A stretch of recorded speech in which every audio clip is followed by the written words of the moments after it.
ओशो, जिन खोजा तिन पाइयां.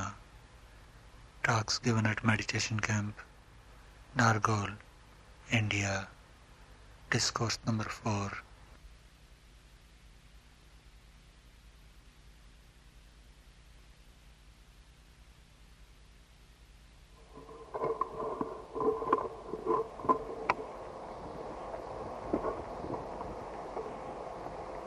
मेरे प्रिय आत्मा,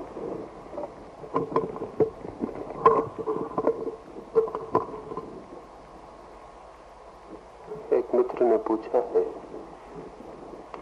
कि क्या ध्यान प्रभु की कृपा से उपलब्ध होता है। इस बात को थोड़ा समझना उपयोगी है। इस बात से बहुत भूल भी हुई है। न मालूम कितने लोग ये सोचकर बैठ गए हैं कि प्रभु की कृपा से उपलब्ध होगा तो हम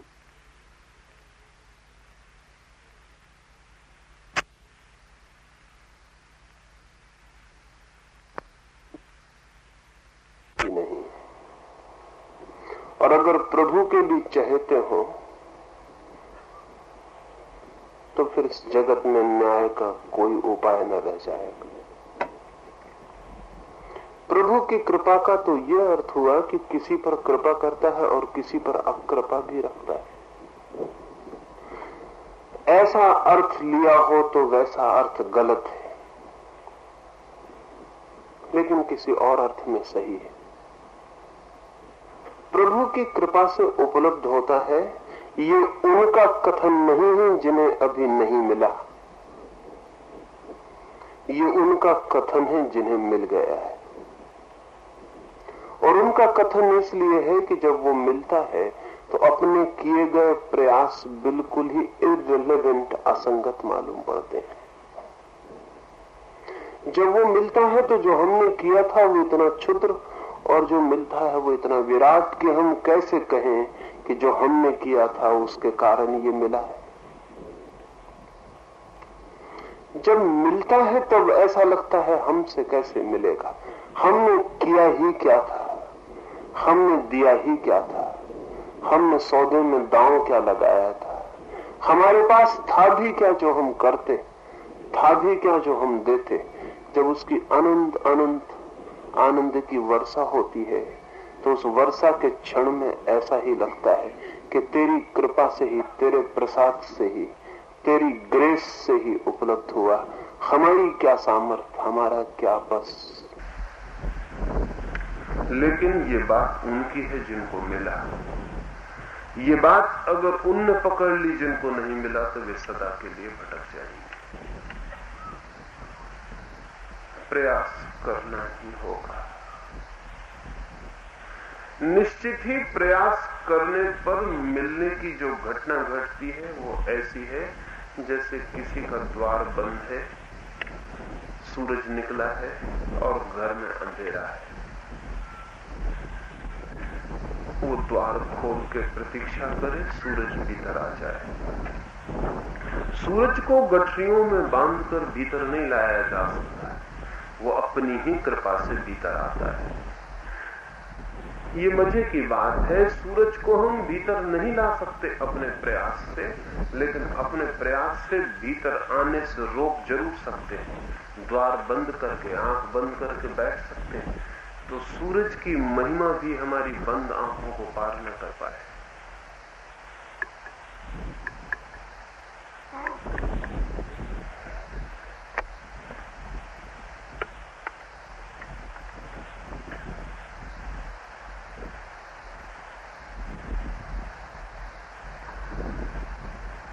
सूरज की किरणों को हम द्वार के बाहर रोक सकते हैं, रोक सकने में समर्थ हैं, ला सकने में समर्थ नहीं।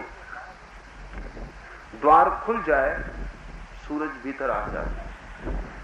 सूरज जब भीतर आ जाए तो हम ये नहीं कह सकते कि हम लाए, हम इतना ही कह सकते हैं उसकी कृपा वो आया, और हम इतना ही कह सकते हैं कि हम हमारी अपने पर कृपा कि हमने द्वार बंद न किए।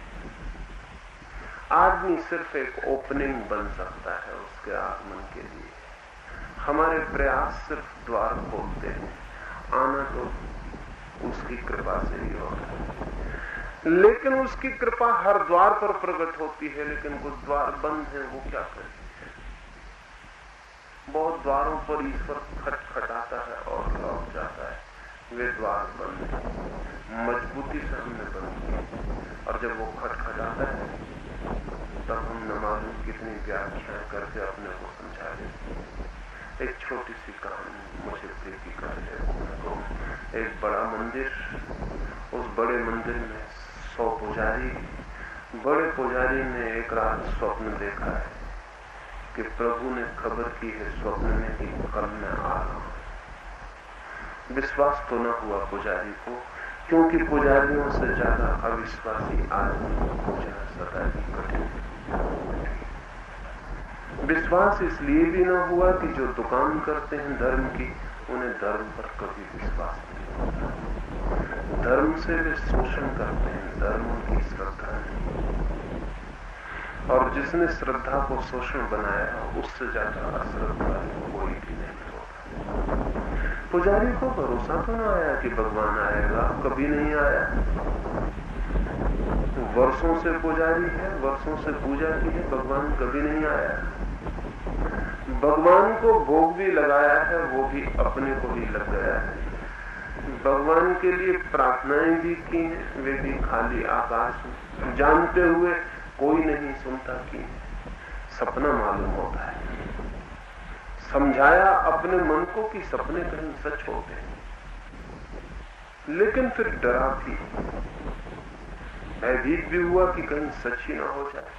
कभी कभी सपने भी सच हो जाते हैं, कभी कभी जिसे हम सच कहते हैं वो भी सपना हो जाता है, कभी कभी जिसे हम सपना कहते हैं वो सच हो जाता है। तो अपने निकट के पुजारियों को उसने कहा कि सुनो, बड़ी मजाक मालूम पड़ती है, लेकिन बता दूं, रात सपना देखा कि भगवान कहते हैं कि कल आता हूं। दूसरे पुजारी भी हंसे, उन्होंने कहा पागल हो गए, सपने की बात किसी और से मत करना, नहीं तो लोग पागल समझेंगे। और उस बड़े पुजारी ने कहा कि कहीं अगर वो आ ही गया तो कम से कम हम तैयारी तो कर लें। नहीं आया तो कोई हर्ज नहीं, आया तो हम तैयार को मिलेंगे। तो मंदिर धोया गया, पोंछा गया, साफ किया गया, फूल लगाए गए, दिए जलाए गए, सुगंध छिड़की गई, धूप दीप सब, भोग बना, भोजन बने। दिन भर में पुजारी थक गए। कई बार देखा सड़क की तरफ, कोई आता हुआ दिखाई न पड़ा, और हर बार जब देखा तब लौट के कहा सपना सपना है। नाहक हम पागल बने। अच्छा हुआ गांव में खबर न की, अन्यथा लोग हंसते। सांझ हो गई, फिर उन्होंने कहा भोग हम अपने को लगा ले, जैसा सदा भगवान के लिए लगा वो हमको मिला, ये भी हम ही को लेना पड़ेगा। कभी कोई आता है, सपने के चक्कर में पड़े हम, पागल बने हम, जानते हुए पागल बने। दूसरे पागल बनते हैं न जानते हुए। हम जो जानते हैं भली भांति, कभी कोई भगवान नहीं आता। भगवान है कहाँ? बस ये मंदिर की मूर्ति, ये हम पुजारी, ये हमारी पूजा है, ये व्यवसाय है। फिर सांझ उन्होंने भोग लगा लिया, दिन भर के थके फिर वे जल्दी सो गए। आधी रात गए, कोई रथ मंदिर के द्वार पर रुका, रथ के पहियों की आवाज सुनाई पड़ी। किसी पुजारी को नींद में लगा कि मालूम होता है उसका रथ आ गया। उसने जोर से कहा सुनते हो, जागो, मालूम होता है जिसके हमने दिन भर प्रतीक्षा की वो आ गया। रथ के पहियों की जोर जोर की आवाज सुनाई पड़ती। दूसरे पुजारियों ने कहा पागल, अब चुप भी रहो, दिन भर पागल बनाया, अब रात ठीक से सो लेने दो। ये पहियों की आवाज नहीं, बादलों की गड़गड़ाहट। और वे सो गए। उन्होंने व्याख्या कर दी। फिर कोई मंदिर की सीढ़ियों पर चढ़ा, रथ द्वार पर रुका, फिर किसी ने द्वार खटखटाया, फिर किसी पुजारी की नींद खुली। फिर उसने कहा कि मालूम होता है वो आ गया मेहमान जिसकी हमने प्रतीक्षा की। कोई द्वार खटखटाता है, लेकिन दूसरों ने कहा कि कैसे पागल हो, रात भर सोने दोगे या नहीं? हवा के थपेड़े हैं, कोई द्वार नहीं खटखटाता।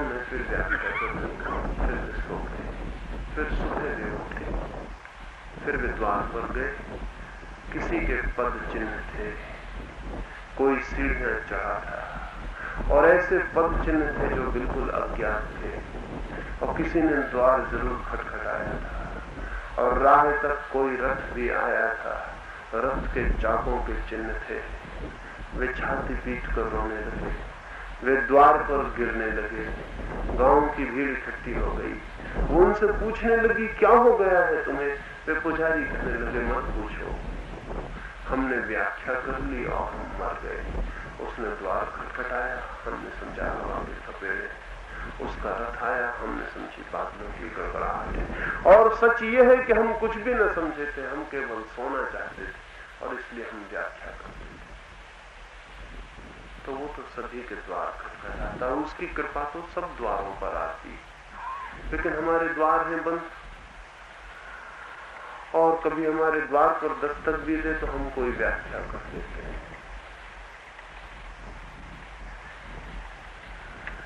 पुराने दिनों के लोग कहते थे अतिथि देवता है, थोड़ा गलत कहते थे, देवता अतिथि है।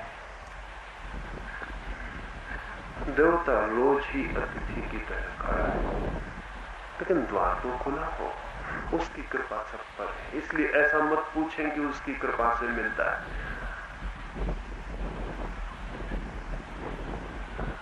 लेकिन उसकी कृपा से ही मिलता है। हमारे प्रयास सिर्फ द्वार खोल पाते, सिर्फ मार्ग की बाधाएं अलग कर पाते हैं। जब वो आता है अपने से आता है। एक दूसरे मित्र ने पूछा है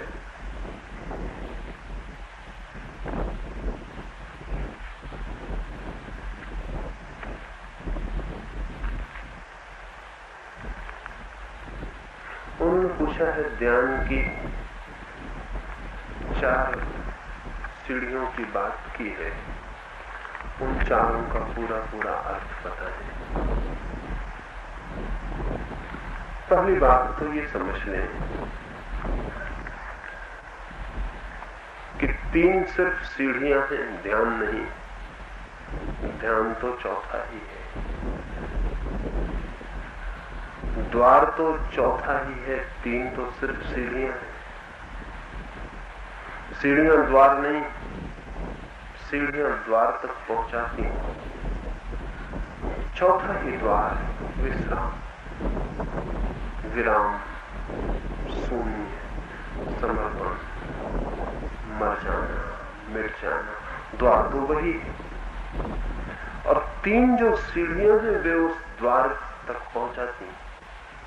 वे 3 सीढ़ियों का मौलिक आधार एक है कि यदि विश्राम में जाना हो तो पूरे तनाव में जाने के बाद बहुत आसान हो जाता है। जैसे कोई आदमी दिन भर श्रम करता है तो रात सो पाता है, जितना श्रम उतनी गहरी नींद। अब कोई पूछ सकता है कि श्रम करने से नींद तो उल्टी चीज है, तो जिसने दिन भर श्रम किया है उसे तो नींद आनी ही नहीं चाहिए, क्योंकि श्रम और विश्राम उल्टी चीज है। तो विश्राम तो उसे आना चाहिए जो दिन भर बिस्तर पर पड़ा और विश्राम करता है। लेकिन दिन भर जो बिस्तर पर पड़ा रहा वो रात सो ही ना सकेगा। इसलिए दुनिया में जितनी सुविधा बढ़ती है, जितना कंफर्ट बढ़ता है, उतनी नींद विदा होती जाती है। दुनिया में जितना आराम बढ़ेगा उतनी नींद मुश्किल हो जाएगी। और मजा यह है कि आराम हम इसलिए बढ़ा रहे हैं कि चैन से सो सके। न आराम बढ़ा कि नींद गई, क्योंकि नींद के लिए श्रम जरूरी है। जितना श्रम उतनी गहरी नींद।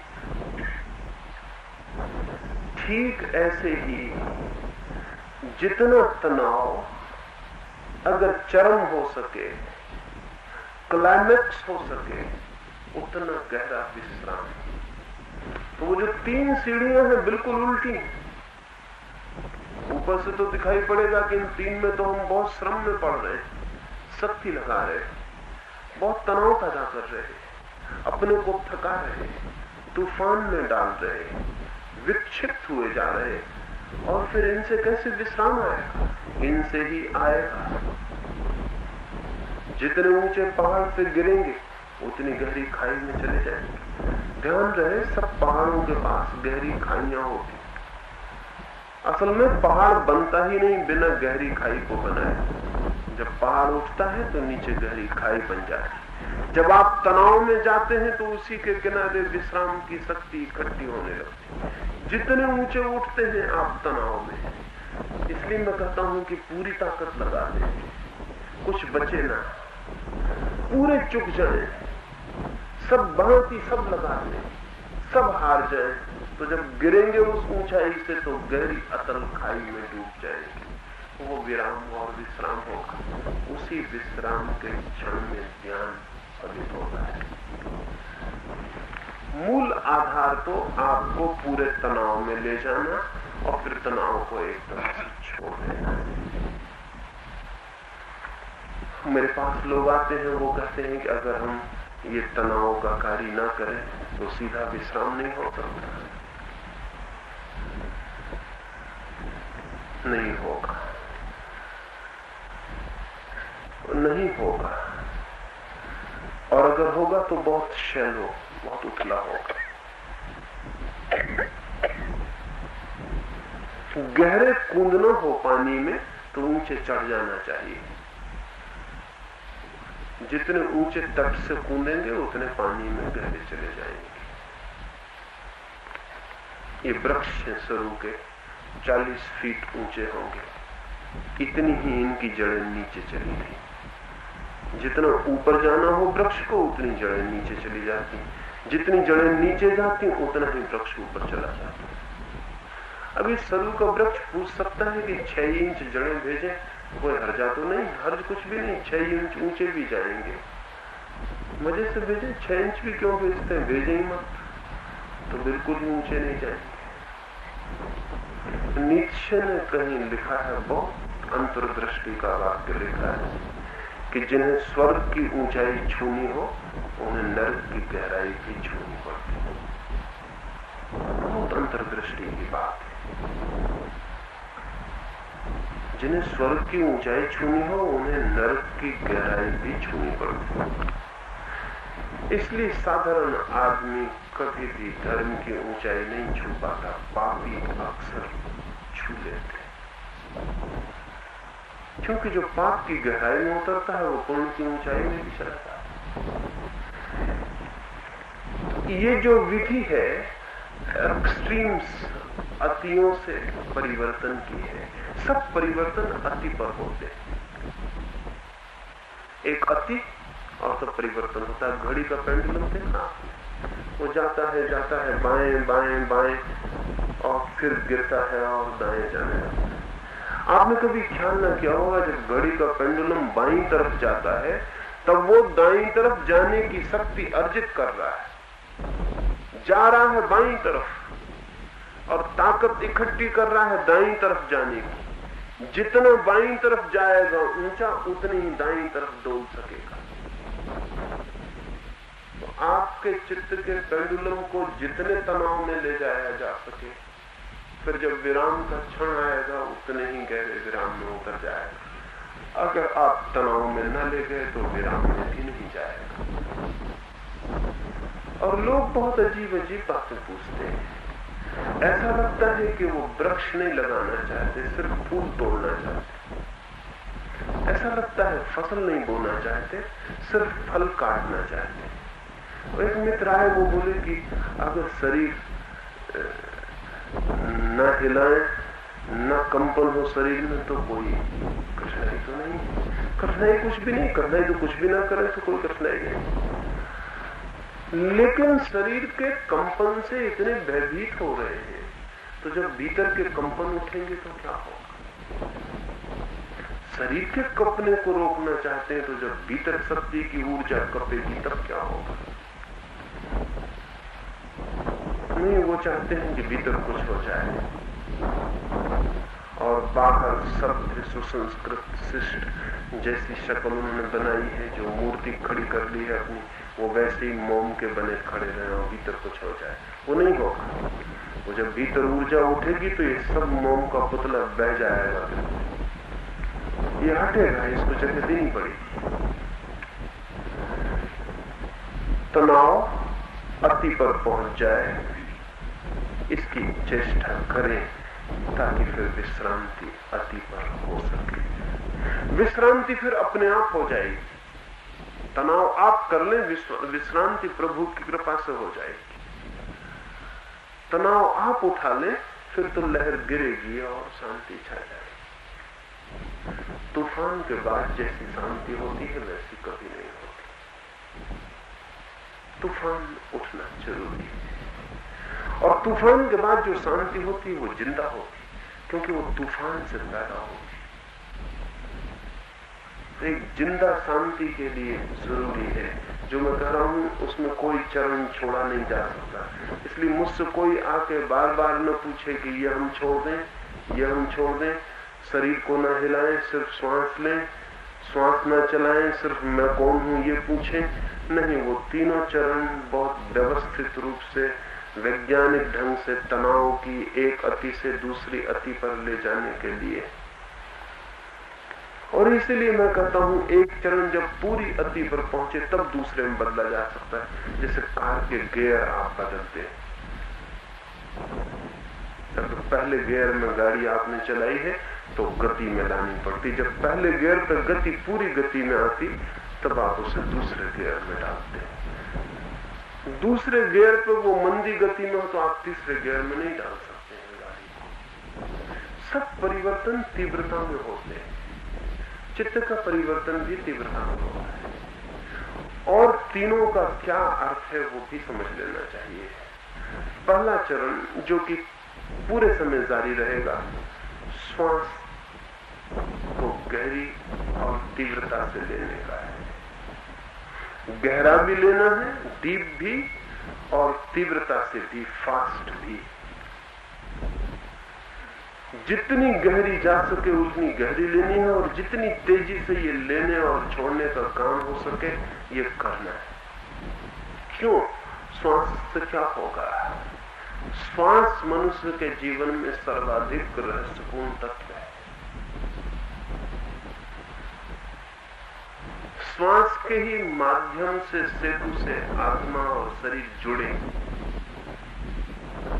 इसलिए जब तक श्वास चलती है हम कहते हैं आदमी जीवित। श्वास गई और आदमी गई। अभी मैं एक घर में गया जहां 9 महीने से एक स्त्री बेहोश पड़ी, वो कोमा में आ गई है और चिकित्सक कहते हैं कि वो कभी होश में नहीं आएगी, लेकिन कम से कम 3 साल जिंदा रह सकती अभी। और अब उसको बेहोशी में दवा और इंजेक्शन और ग्लूकोज दे दे के किसी तरह जिंदा, वो बेहोश पड़ी। 9 महीने से उसने कभी होश नहीं आया। मैं उनके घर गया, उस स्त्री की मां को मैंने पूछा कि अब ये तो करीब करीब मर गई। उन्होंने कहा कि नहीं, जब तक श्वास तब तक आस। उस बूढ़ी औरत ने कहा जब तक श्वास है तब तक आशा है। अब चिकित्सक कहते हैं, लेकिन कौन जाने, चिकित्सक किसी को कहते हैं नहीं मरेगा, वो मर जाता है। कौन जाने, एक दफा होश आ जाए। अभी श्वास तो है, श्वास तो है, अभी सेतु गिरा नहीं, अभी ब्रिज है, अभी वापसी लौटना हो सकता है। श्वास हमारी आत्मा और शरीर के बीच जोड़ने वाला सेतु है। तो श्वास को जब आप बहुत तीव्रता में लेते हैं और बहुत गहराई में लेते हैं तो शरीर ही नहीं कपता, भीतर के आत्म तंतु भी कप जाते। जैसे बोतल रखी, उसमें बहुत दिनों से कोई चीज भरी रखी, कभी किसी ने हिलाई नहीं, तो ऐसा पता नहीं चलता कि बोतल और भीतर भरी चीजें दो हैं। बहुत दिन से रखी है, मालूम होता है एक ही। बोतल हिला दें जोर से, बोतल हिलती है, भीतर की चीज हिलती है। बोतल और भीतर की चीज के पृथक होने का स्पष्टीकरण होता है। तो जब श्वास को आप समग्र गति से लेते हैं तो एक झंझावात पैदा होता है, जो शरीर को भी कपा जाता और भीतर आत्मा के तंतुओं को भी कपा जाता। उस कंपन के क्षण में ही एहसास होता है दोनों के पृथक होने का। अब आप मुझसे आके कहते हैं कि ना लें गहरी श्वास तो कोई हर्ज तो नहीं, हर्ज कुछ भी नहीं। हर्ज इतना ही है कि आप कभी न जान पाएंगे कि शरीर से पृथक। इसलिए उसमें एक सूत्र और जोड़ा हुआ है कि गहरी श्वास लें और भीतर देखते रहें कि श्वास आई और श्वास गई। जब आप श्वास को देखेंगे कि श्वास आई और श्वास गई, तो न केवल शरीर अलग है ये पता चलेगा, बल्कि ये भी पता चलेगा कि श्वास भी अलग है, मैं देखने वाला हूं अलग। शरीर की पृथकता का पता तो गहरी श्वास के लेने से भी चल जाएगा, लेकिन श्वास से भी भिन्न हूं मैं, इसका पता श्वास के प्रति साक्षी होने से चलेगा। इसलिए पहले चरण में ये दो बातें, ये दोनों अंतिम चरण तक जारी रहेंगी, तीसरे चरण तक। दूसरे चरण में शरीर को छोड़ देने के लिए मैं कहता हूं श्वास गहरी ही रहेगी। शरीर को इसलिए छोड़ देने को कहता हूं कि उसके तो बहुत से इंप्लीकेशंस हैं। दो तीन की बात आपसे करूं। पहली तो बात यह है कि शरीर में हजारों तनाव इकट्ठे आपने कर रखे जिनका आपको पता ही नहीं। सभ्यता ने हमें इतना असहज किया है कि जब आपको किसी पर क्रोध आता है तब भी आप मुस्कुराते रहते हैं। शरीर को कुछ पता नहीं। शरीर तो कहता है कि गर्दन दबा दो इसकी, मुट्ठियां बंधती, लेकिन आप मुस्कुराते रहते, मुट्ठी नहीं बांधते। तो शरीर के जो स्नायु मुट्ठी बंधने के लिए तैयार हो गए थे, वे बड़ी मुश्किल में पड़ जाते हैं। उन्हें पता ही नहीं चलता कि क्या हो रहा है। एक बहुत ही बेचैन स्थिति शरीर में पैदा हो जाए। मुट्ठी बंधनी चाहिए थी। अभी जो लोग क्रोध के संबंध को बहुत गहराई से समझते हैं वो कहेंगे, मैं आपसे कहूंगा, अगर आपको क्रोध आए तो बजाय इसके कि आप झूठे मुस्कुराते रहें, टेबल के नीचे जोर से 5 मिनट मुट्ठियां बांधें और छोड़ें, और तब आपको जो हंसी आएगी वो बहुत और रहेगी।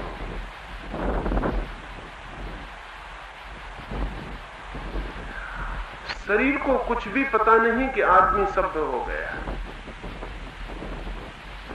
शरीर का सारा काम तो बिल्कुल यंत्रवत है, लेकिन आदमी ने सब पे रोक लगा दी।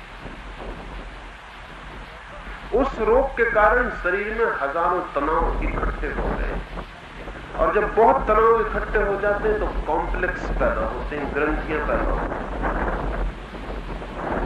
तो जब मैं आपसे कहता हूं शरीर को पूरी तरह छोड़ दें, तो आपकी हजारों ग्रंथियां जो आपने बचपन से इकट्ठी की हैं, वो सब बिखरनी शुरू होगी, पिघलनी शुरू होगी। उनका पिघल जाना जरूरी है, अन्यथा आप कभी भी बॉडी लेसनेस, देहातीत न हो पाएंगे। देह जब फूल की तरह हल्की हो जाएगी, सब ग्रंथियों से मुक्त। महावीर का एक नाम शायद आपने सुना हो, महावीर का एक नाम है निर्ग्रंथ। तो नाम बड़ा अद्भुत है। उसका मतलब है कॉम्प्लेक्स लेस। निर्ग्रंथ का मतलब है जिसकी सारी ग्रंथियां और गांठें हो गई, जिसमें अब कोई गांठ नहीं भीतर, जो बिल्कुल सरल हो गया, निर्दोष हो गया। तो ये शरीर की जो ग्रंथियों की जाल है हमारे भीतर, वो मुक्त होना चाहे तो आप छोड़ते नहीं। आपकी सभ्यता, शिष्टता, संस्कार, संकोच, किसी का स्त्री होना, किसी का बड़े पद पर होना, किसी का कुछ होना, वो इस बुरी तरह से पकड़े हुए हैं कि वो छोड़ता नहीं। तो आज एक महिला ने मुझे आके कहा कि उसे यही डर लगा लेता है कि कोई का हाथ उसको न लग जाए,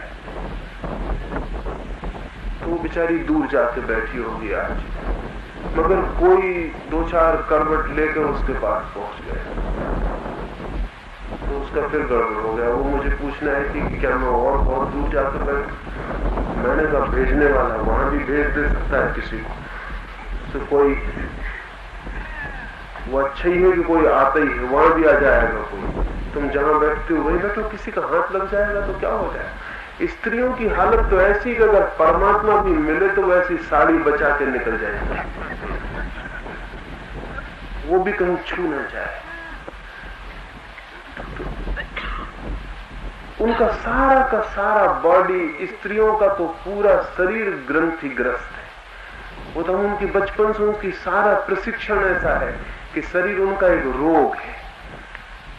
शरीर स्त्रियां ढो रही, शरीर में जी नहीं रही।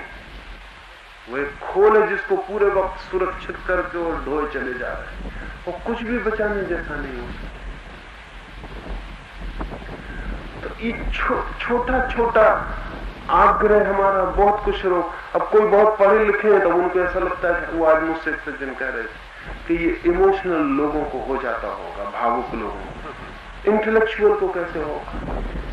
अब कोई 2-4 क्लास पढ़ गया तो वो इंटेलेक्चुअल हो गया, उसकी मां मरेगी तो रोएगा कि नहीं, वो उसका किसी से प्रेम होगा कि नहीं होगा, वो इंटेलेक्चुअल हो गया। वो 4 क्लास पढ़ गया, उसने यूनिवर्सिटी सर्टिफिकेट दे दिया, तब वो प्रेम करेगा तो वो सोच के करेगा कि चुंबन लेना कि नहीं, कितने कीटाणु ट्रांसफर हो जाते। वो किताब पढ़ेगा, वो जाके हिसाब किताब लगाएगा कि इमोशनल होना कि नहीं होना। इंटेलेक्ट भी बीमारी की तरह हो गई। इंटेलेक्ट कुछ हमारा सौरभ नहीं बन पाई, बुद्धि हमारा कोई गरिमा नहीं बनी, रोग बन गई। कोई सोचता है कि हम इंटेलेक्चुअल हैं, हम बुद्धिवादी, ये हमको नहीं हो सकता। ये तो उनको हो रहा है जो जरा भावुक है। लेकिन भावुक होना कुछ बुरा है। जीवन में जो भी श्रेष्ठ है वो भाव से आता है। बुद्धि से किसी श्रेष्ठता का कोई जन्म न कभी हुआ और न कभी हो सकता है। ना गणित का हिसाब लगता है, खाते वही जोड़े जाते हैं, ये सब होता है। लेकिन जो भी श्रेष्ठ है, और आश्चर्य की बात यह है कि विज्ञान जिसको हम समझते हैं सबसे बड़ी बौद्धिक प्रक्रिया है, उसमें भी जो श्रेष्ठतम आविष्कार है वे भी भाव से होते हैं, वे भी बुद्धि से नहीं होते। अगर आइंस्टीन से कोई जाकर पूछे कि कैसे तुमने रिलेटिविटी खोजी, वो कहेगा मुझे पता नहीं, आ गई। ये बड़ी धार्मिक भाषा है कि आ गई, इट हैपेंड। अगर क्यूरी से कोई पूछे कि कैसे तुमने ये रेडियम खोज निकाला, तो कहेगा मुझे कुछ पता नहीं, ऐसा हुआ है, हो गया है, मेरे बस की बात नहीं। अगर बड़े वैज्ञानिक से जाके पूछे तो वो भी कहेगा हमारे बस के बाहर हुआ है, कुछ हमारी खोज से नहीं हुआ, हमसे कहीं ऊपर से कुछ हुआ है, हम सिर्फ माध्यम थे, इंस्ट्रूमेंट। बड़ी धर्म की भाषा है। भाव बहुत गहरे में, बुद्धि बहुत ऊपर, बुद्धि बहुत काम चलाऊ। बुद्धि वैसे ही है जैसे कि गवर्नर की गाड़ी निकलती है और आगे एक पायलट निकलता है, उस पायलट को गवर्नर मत समझ लेगा। बुद्धि पायलट से ज्यादा नहीं, वो रास्ता साफ करती, लोगों को हटाती, हिसाब रखती कि रास्ते पे कोई टक्कर न हो जाए। लेकिन मालिक बहुत पीछे है, वो भाव, वो इमोशन। जीवन में जो भी सुंदर है, श्रेष्ठ है, वो भाव से जन्मता पैदा होता है। लेकिन कुछ लोग पायलट को नमस्कार कर रहे हैं, वो कहते हैं हम इंटेलेक्चुअल, हम बुद्धिवादी, हम पायलट को ही गवर्नर मानते रहे। पायलट भी खड़ा होकर हंस रहा है। कुछ लोगों को ख्याल है कि कमजोर लोगों को हो जाता है, हम शक्तिशाली हैं, हमको बहुत मुश्किल है। उनको पता नहीं, उन्हें कुछ भी पता नहीं। शक्तिशालियों को होता है, कमजोर खड़े रह जाते हैं, क्योंकि 1 घंटे तक संकल्प पूर्वक किसी भी स्थिति में होना बहुत स्ट्रांग विल्ड के लिए संभव है, कमजोरों के लिए नहीं। कमजोर तो 2 मिनट गहरी सांस लेते हैं फिर बैठ जाते, और वो दूसरे जो उनको हो रहा है वो कहते हैं कमजोरों को हो रहा है। वो घंटे भर गहरी सांस भी नहीं ले सकते, वो 10 मिनट मैं कौन हूं ये भी नहीं पूछ सकते। इस ख्याल में आप मत पड़ना। लेकिन ये हमारे रैशनलाइजेशन से, ये हमारी बौद्धिक तरकीबें हैं जिनसे हम अपने को बचाते हैं। हम कहते हैं जो कमजोर है उनको हो रहा है, हम बहुत ताकतवर हैं, हमको कैसे होगा। बड़े आश्चर्य की बात है, इस दुनिया में सब चीजें ताकतवरों से होती हैं, कमजोरों से कुछ भी नहीं होता। और ध्यान तो अंतिम ताकत मांगता है। वो कहेंगे ये कि कमजोर को हो रहा है, और उनको इसलिए नहीं हो रहा कि बगल वाला आदमी जोर से रो रहा है, इसलिए उनको नहीं हो पा रहा। और जिसको हो रहा है वो रोने की उसे पता नहीं, कौन देख रहा है उसे पता नहीं, कौन सोच रहा है, क्या सोच रहा है पता नहीं, वो अपनी धुन में पूरा लग रहा है। उतनी धुन का सातत्य बड़ी शक्ति है, कमजोरों को नहीं होता। इसलिए अपने अहंकार को व्यर्थ बचाने की कोशिश में मत लगना कि हम ताकतवर हैं, स्ट्रॉन्ग विल्ड हैं, हम इंटेलेक्चुअल हैं, हमको नहीं होगा। नहीं होगा इतना ही जाने, नहीं होने के लिए ये और शक्कर क्यों चढ़ा रहे हैं ऊपर। इससे न होना भी मीठा लगने लगेगा और फिर होना हमेशा के लिए असंभव हो जाएगा। इतना ही जाने कि मुझे नहीं हो रहा, नहीं हो रहा तो कहीं कोई कमजोरी है, उस कमजोरी को पहचाने, समझें और हल करें। उसको बहादुरी न समझें कि हमको नहीं हो रहा तो हम ताकतवर हैं। अब एक मित्र आए, उन्होंने कहा कि तो हिस्टेरिक है, किसी को हिस्टीरिया जैसा हो जाता है। उन्हें पता नहीं कि जीवन में, जीवन के भीतर क्या क्या छिपा है। हिस्टेरिक कह के वो अपने को बचा लेंगे। अब वो समझ लिए कि ये कुछ विक्षिप्त लोग हैं जिनको होगा, हम तो विक्षिप्त नहीं है, हमको नहीं होगा। तो फिर बुद्ध भी विक्षिप्त थे, और महावीर भी, और जीसस और सुकरात और रूमी और मंसूर, सब विक्षिप्त थे। तो इन विक्षिप्तों की जात में शामिल होना आप स्वस्थों की जात में शामिल होने से बेहतर। इन पागलों की जमात में शामिल हो जाइए, क्योंकि इन पागलों को जो मिला वो बुद्धिमानों को नहीं मिला। जब शक्ति बहुत तीव्रता से भीतर उठेगी तो सारे व्यक्तित्व में तूफान आ जाएगा। विक्षिप्तता नहीं, क्योंकि विक्षिप्तता हो तो फिर शांत नहीं हो सकती।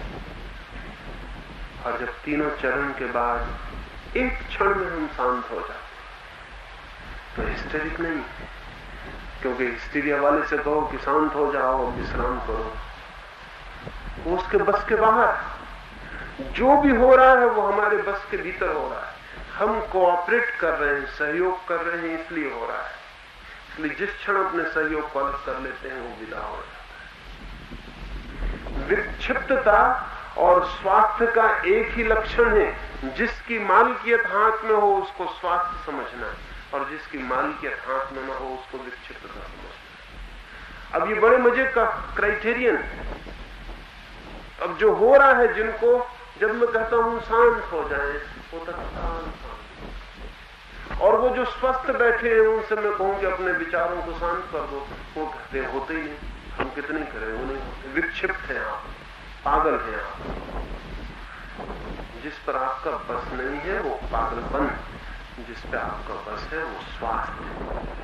जिस दिन आपके विचार ऑन ऑफ कर सकेंगे आप, कि कह दे मन को कि बस, तो मन वहीं ठहर जाए, तब आप समझना कि स्वस्थ हुए।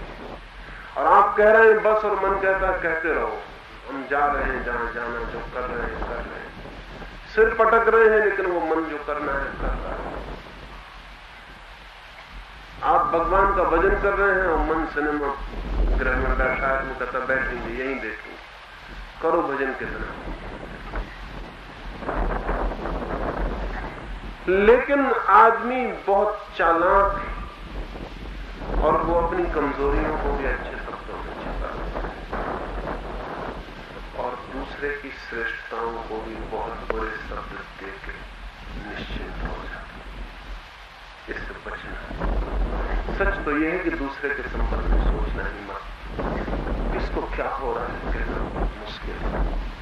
जीवन इतना रहस्यपूर्ण है कि दूसरे के संबंध में सोचना ही मत। अब अपने ही संबंध में सोच लेना वही काफी कि मैं तो पागल नहीं हूं, इतना सोच लेना। मैं कमजोर हूं, ताकतवर हूं, क्या हूं, अपने बाबत सोचना। लेकिन हम सब सदा दूसरों के बाबत सोच रहे हैं कि किसको क्या हो रहा है। शरीर को पूरी तरह छोड़ देने में एक तो मैंने कहा ग्रंथि रेचन, वो जो रुके हुए अवरोध हैं वो सब बह जाते हैं। दूसरा, जब शरीर अपनी गति से चलता है, आप नहीं चलाते, अपनी गति से चलता है, तब शरीर की पृथकता बहुत स्पष्ट होती है। क्योंकि आप देख रहे हैं और शरीर घूम रहा है, आप देख रहे हैं और शरीर खड़ा हो गया है, आप देख रहे हैं और हाथ कप रहा है, आप देख रहे हैं कि मैं नहीं कपा रहा हूं और हाथ कप रहा है, तब आपको पहली दफा पता चलता है कि मेरा होना और शरीर का होना कुछ अलग मामला है। तब आपको ये भी पता चल जाएगा कि जवान भी मैं नहीं हुआ, शरीर हुआ है, बूढ़ा भी शरीर होगा, मैं नहीं होऊंगा। और अगर ये गहरा आपको पता चला तो पता चलेगा मरेगा भी शरीर, मैं नहीं मरूंगा। इसलिए शरीर की पृथकता बहुत गहरे में दिखाई पड़ेगी जब शरीर यंत्रवत घूमने लगेगा। उसे पूरी तरह छोड़ देना, तभी पता चलेगा। और तीसरा सवाल जो हम पूछते हैं, मैं कौन हूं, क्योंकि ये पता चल जाए कि शरीर नहीं हूं, ये भी पता चल जाए कि श्वास नहीं हूं, तब भी ये पता नहीं चलता कि मैं कौन। ये निगेटिव हुआ, शरीर नहीं हूं, श्वास नहीं हूं, ये तो निगेटिव हुआ। लेकिन पॉजिटिव, ये कभी पता नहीं चलता कि मैं कौन। इसलिए तीसरा कदम है जिसमें हम पूछते हैं कि मैं कौन। किससे पूछते हैं? किसी से पूछने को नहीं है, खुद से ही पूछ रहे हैं, अपने को ही पूरी तरह से सवाल से भर रहे हैं कि मैं कौन। जिस दिन ये सवाल पूरी तरह आपके भीतर भर जाएगा, उस दिन आप पाएंगे उत्तर आ गया आपके ही भीतर से। क्योंकि ये नहीं हो सकता कि गहरे तल पर आपको पता ना हो कि आप कौन हैं। जब हैं तो ये भी पता होगा कि कौन है, लेकिन वहां तक सवाल को ले जाना जरूरी है। जैसे कि जमीन में पानी, ऊपर हम खड़े हैं प्यासे और जमीन में पानी है, लेकिन बीच में 30 फीट की खुदाई करनी जरूरी है। तो 30 फीट खुद जाए तो पानी निकल रहा है। हमें प्रश्न है कि मैं कौन हूं, जवाब भी कहीं 30 फीट गहरे हम में है, लेकिन बीच में बहुत सी परतें हैं जो कट जाए तो उत्तर मिल जाए। तो वो जो मैं कौन हूं वो खुदाली का काम करता है। मैं कौन हूं उसे जितनी गति से पूछते हैं खुदाई होती, लेकिन पूछ नहीं पाते। कई दफा बड़ी अद्भुत घटना, एक मित्र को सुबह एक अद्भुत घटना 2 दिन से रहती है, वो बहुत समझने जैसी है। वो बड़ी ताकत से पूछते हैं, वो पूरा श्रम लगाते हैं, उनके श्रम में कोई कमी नहीं, उनके संकल्प में कोई कमी नहीं, लेकिन मन की कितनी परतें, वो ऊपर से पूछते जाते हैं मैं कौन, इतने जोर से पूछते हैं कि उनका ऊपर भी निकलने लगता है कि मैं कौन, मैं कौन, मैं कौन। और इसमें बीच बीच में एक दफा ये भी आवाज आती, इससे क्या होगा, इससे क्या होगा, मैं कौन हूं, ये भी पूछते चले जाते हैं। और बीच में कभी कभी ये भी उनसे निकलता है, इससे क्या होगा, ये कौन कह रहा है, मैं कौन हूं पूछ रहे हैं, इससे क्या होगा ये कौन कह रहा है। ये मन का दूसरी परत कह रही है, कहीं कुछ भी ना होगा, क्यों पूछ रहे हो, चुप हो जाओ। मन की एक परत पूछ रही मैं कौन हूं, दूसरी परत कह रही कुछ भी ना होगा, चुप हो जाओ, क्या पूछ रहे हो। अगर मन में खंड खंड रह गए तो फिर भीतर न घुस पाएंगे। इसलिए मैं कहता हूं पूरी ताकत लगा के पूछना है, ताकि पूरा मन धीरे धीरे इन्वॉल्व हो जाए और पूरा मन ही पूछने लगे कि मैं कौन। जिस क्षण प्रश्न ही रह जाएगा, सिर्फ प्रश्न तीर की तरह भीतर उतरता है, उस दिन उत्तर आने में देर न लगेगी, उत्तर आ जाएगा। उत्तर भीतर है, ज्ञान भीतर है, हमने कभी पूछा नहीं, हमने कभी जगाया नहीं, वो जगने को तैयार। इसलिए ये 3 चरण, लेकिन ये 3 दरवाजे के बाहर की बात है, दरवाजे तक छोड़ देती, दरवाजे के भीतर तो प्रवेश 4थे चरण में होगा।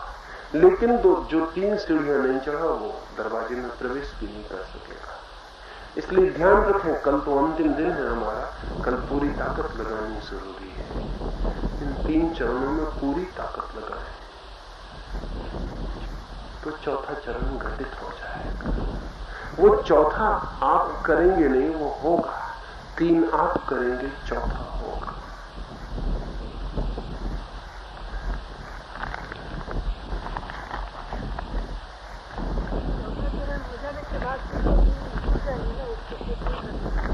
फिर कोई सवाल नहीं,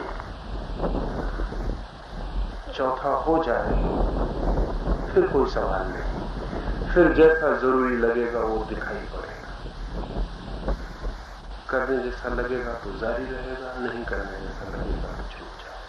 लेकिन वो भी पहले से नहीं कहा जा सकता। और इसलिए नहीं कहा जा सकता कि पहले से ये सवाल जब हम पूछते हैं कि जब चौथा हो जाएगा तो वो 3 छूट जाएंगे ना, तो अभी भी हमारा मन उन 3 को नहीं करना चाह रहा, इसलिए पूछता है। उन 3 से छूटने की बड़ी इच्छा।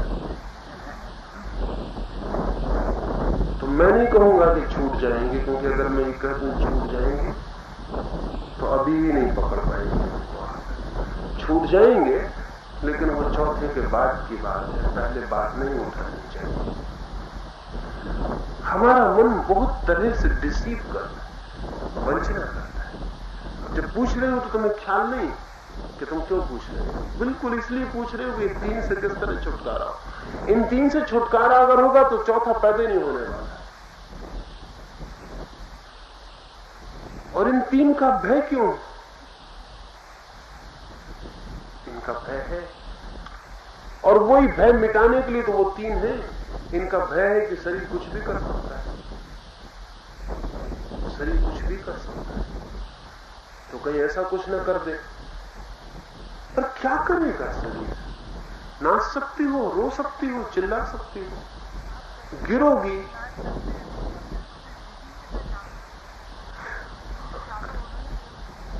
असल कठिनाई ये है कि पहले चरण पर श्वास जारी करो, दूसरे चरण पर श्वास जारी रखो और शरीर को ढीला छोड़ दो।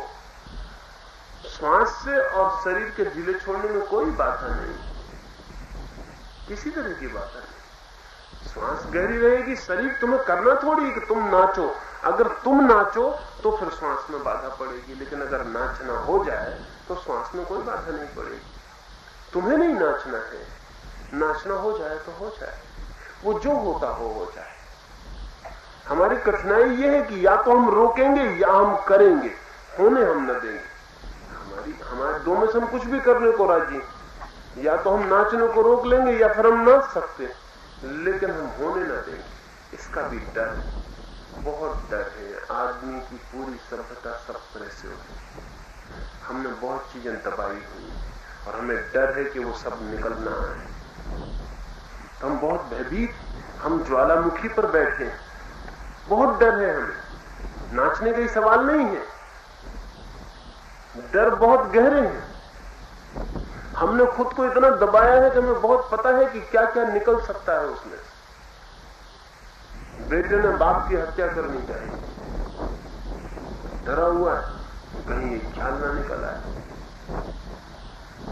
पति ने पत्नी की गर्दन दबा देनी चाहिए, हालांकि गर्दन जब दबाना चाह रहा था तभी वो कहता रहा कि तेरे बिना मैं एक क्षण नहीं जी सकता, उसकी गर्दन भी दबा देनी चाहिए। उसने दबाया हुआ अभी तक, उसे डर लगता है कि किसी क्षण में ये निकलना है। गुरजीएफ एक फकीर था और इस जमाने में कुछ कीमती लोगों में से एक था। उसके पास आप जाते तो पहला काम वो ये करता कि 15 दिन तो आपको शराब पिलाता, रात रात आपको शराब पिलाता, और जब तक 15 दिन आपको वो शराब पिला पिला के आपकी स्टडी न कर लेता तब तक वो आपको सावधान न ले जाता, क्योंकि 15 दिन वो शराब पिला पिला के आपके सब दमित रोगों को निकलवा लेता और पहचान लेता कि आदमी कैसे हो, क्या क्या दबाया, तब वो इसके बाद साधना में लगा। और अगर कोई कहता है कि नहीं ये 15 दिन हम शराब पीने को राजी नहीं, तो वो कहता दरवाजा खुला है, एकदम बाहर हो। शायद ही दुनिया में किसी फकीर ने शराब पिलाई, लेकिन वो समझदार, उसकी समझ कीमती और वो ठीक कर रहा। हमने बहुत दबाया है, हमारे दमन का कोई हिसाब नहीं, कोई अंत नहीं हमारे दमन का। उस दमन की वजह से हम डरते हैं कि कहीं कुछ प्रकट ना हो जाए, कहीं मुंह से कोई बात ना निकल जाए, कहीं ऐसा ना हो जाए कि जो बात नहीं कहनी थी, नहीं बतानी थी, वो आ जाए।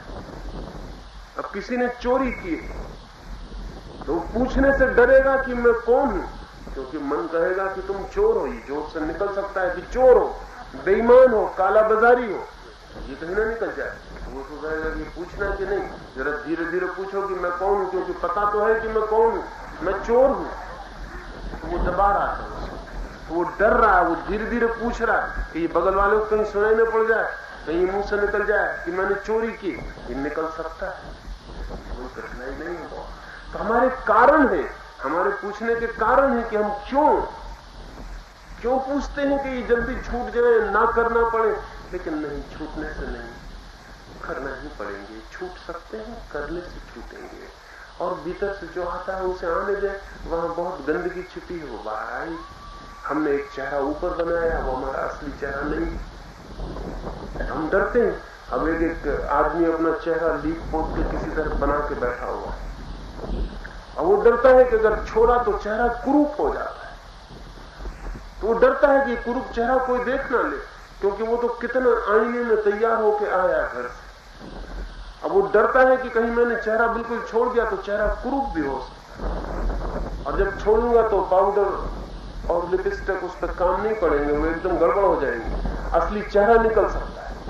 तो वो डरेगा, वो कहेगा कि नहीं, और सब छोड़ा जा सकता है, चेहरे को छोड़ा जा। उसको किसी तरह बना के, हमारे सब चेहरे मेकअप के चेहरे, असली चेहरे नहीं। और ऐसा मत सोचना कि जो पाउडर नहीं लगाते उनके मेकअप के नहीं, मेकअप बहुत गहरा, बिना पाउडर के भी चलता है।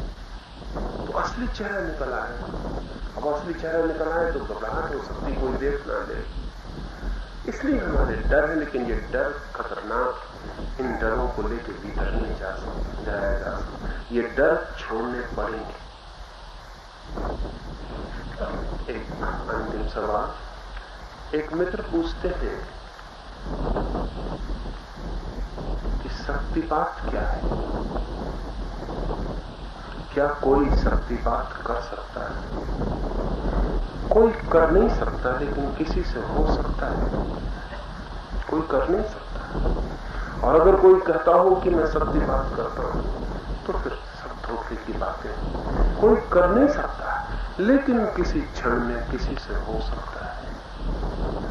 अगर कोई बहुत शून्य व्यक्ति है, सब भांति समर्पित, सब भांति शून्य, तो उसके सानिध्य में शक्तिपात हो सकता है। वो कंडक्टर का काम कर सकता है, जान के नहीं। परमात्मा की विराट शक्ति उसके माध्यम से किसी दूसरे में प्रवेश कर सकती।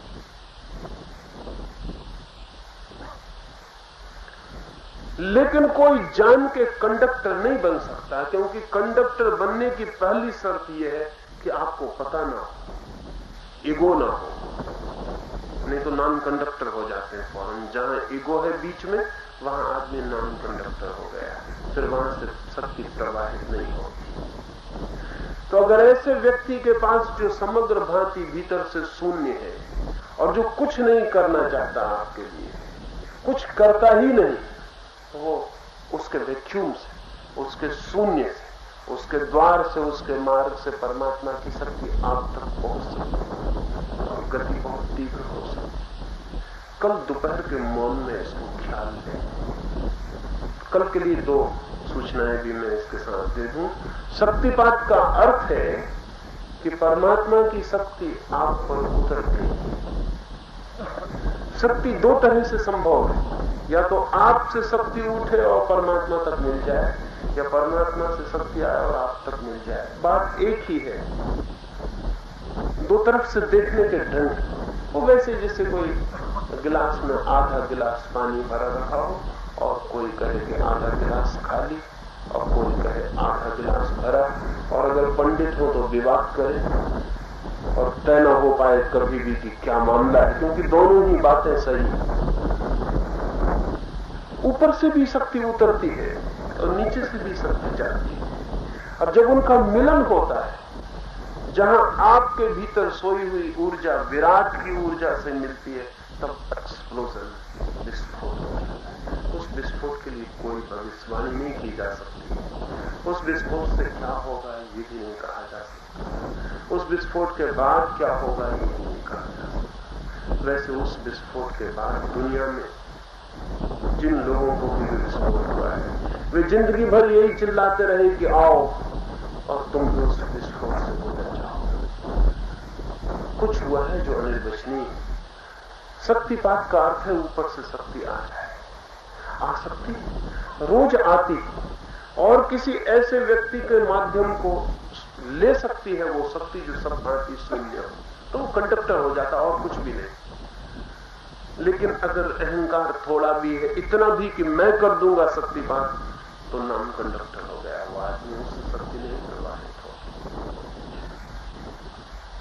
सुबह के लिए और सांझ के लिए 2 सूचनाएं ख्याल में ले लें। कल आखिरी दिन है और बहुत कुछ संभव हो सकता है और बहुत संभावनाओं से भर के ही कल सुबह प्रयोग करना है। एक तो जिन लोगों को कुछ भी हो रहा है कल सुबह वो खड़े होकर प्रयोग करेंगे। जिनको कुछ भी हो रहा है, जिनको थोड़ा भी शरीर में कहीं भी कुछ हो रहा है, कल वो सुबह खड़े होकर प्रयोग करेंगे, क्योंकि खड़े होकर तीव्रतम गति संभव होगी। यह आपको पता न होगा कि महावीर ने सारा ध्यान खड़े होकर किया। खड़ी हालत में तीव्रतम प्रवाह होता है। मैं आपको इसलिए अब तक खड़े होने के लिए नहीं कहा कि आप बैठे की हिम्मत नहीं जुटा पाते तो खड़े की हिम्मत कैसे जुटा पाएंगे। खड़े होने पर बहुत जोर से शक्ति का आघात होता है। तो जो मैं कह रहा हूं कि नाच उठ सकते हैं, बिल्कुल पागल होकर नाच सकते हैं, वो खड़े होने में संभव हो जाता है।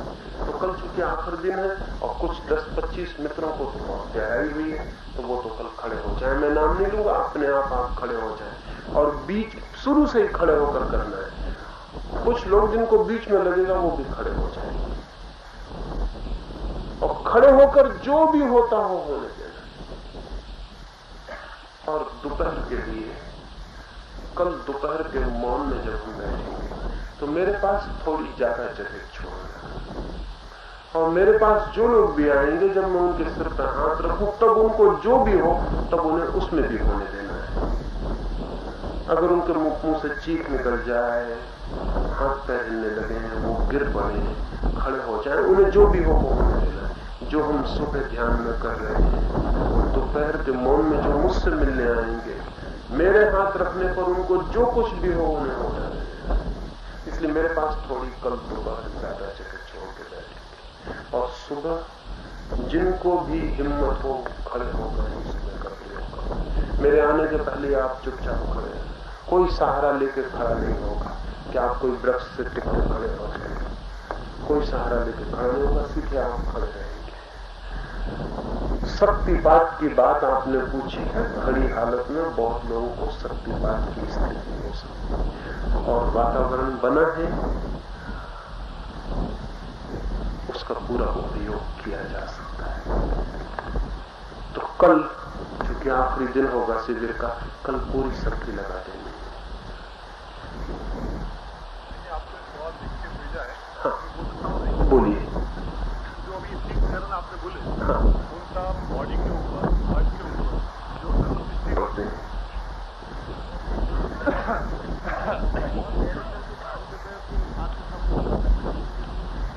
समझे?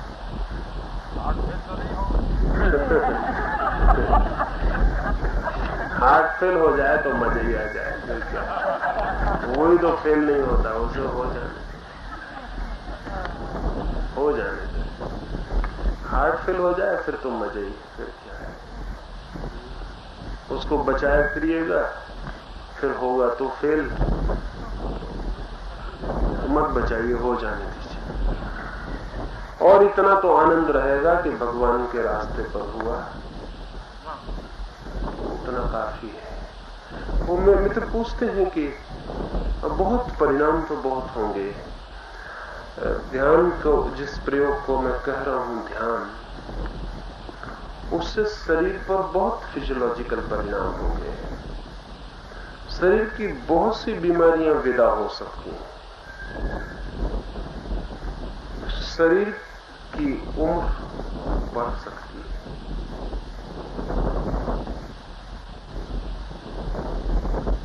केमिकल बहुत परिवर्तन होंगे। शरीर में बहुत सी ग्रंथियां हैं जो करीब करीब मृतप्राय पड़ी रहती हैं, वो सब सक्रिय हो सकती हैं, जैसे हमें ख्याल नहीं। अभी मनोवैज्ञानिक कहते हैं, फिजियोलॉजिस्ट भी कहते हैं कि क्रोध में शरीर में विशेष तरह के विष छूट जाते हैं, लेकिन अभी तक मनोवैज्ञानिक और फिजियोलॉजिस्ट ये नहीं बता पाते कि प्रेम में क्या होता है।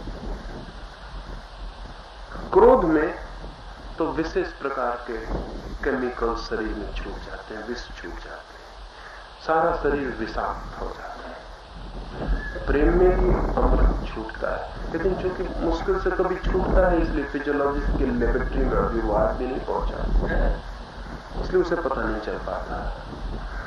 अगर ध्यान का पूरा परिणाम हो तो शरीर में जैसे क्रोध की में विष छूटता है, ऐसे प्रेम के अमृत रस छूटने शुरू हो जाता है।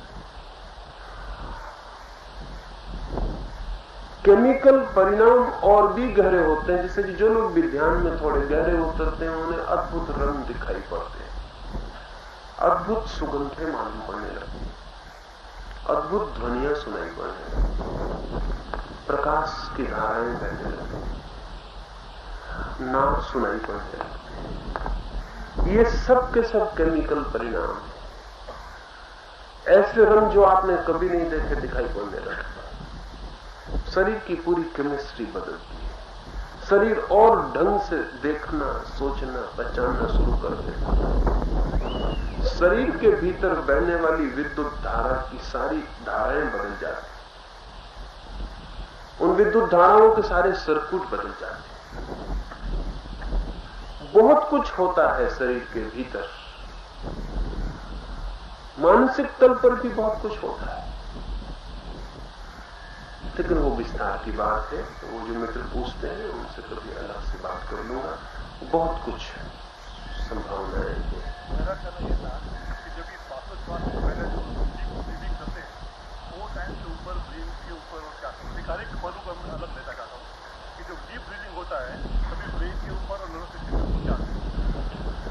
जैसे ही शरीर में डीप ब्रीदिंग शुरू करेंगे तो कार्बन डाइऑक्साइड और ऑक्सीजन की मात्राओं का जो अनुपात है वो बदल जाएगा। जो मात्रा हमारे भीतर कार्बन डाइऑक्साइड की है और ऑक्सीजन की है, उसका अनुपात बदलेगा सबसे पहले।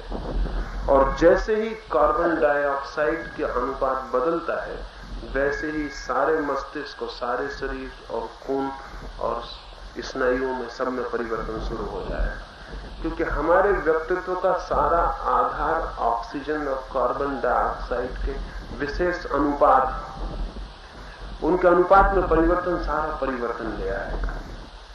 तो इसलिए मैंने कहा कि वो अलग से आप आ जाए, वो तो टेक्निकल बात है, उस सबको उसमें कोई रस नहीं भी हो सकता, तो आपसे बात कर लूंगा। और एक मित्र ने इधर पूछा है कि ये जो ध्यान की बात है, ये कहीं ऑटो हिप्नोसिस, आत्मसम्मोहन तो नहीं? आत्मसम्मोहन से बहुत दूर तक मेल है, आखिरी बिंदु पर रास्ता अलग हो जाता है। हिप्नोसिस से बहुत दूर तक संबंध है। सारे तीनों चरण हिप्नोसिस के हैं, सिर्फ साक्षी भाव हिप्नोसिस का नहीं है। वो जो पीछे पूरे समय विटनेसिंग चाहिए कि मैं जान रहा हूं, देख रहा हूं कि श्वास आई और गई, मैं जान रहा हूं, देख रहा हूं कि शरीर कंपित हो रहा, घूम रहा, मैं जान रहा हूं, देख रहा हूं, ये जो भाव है वो सम्मोहन का नहीं है।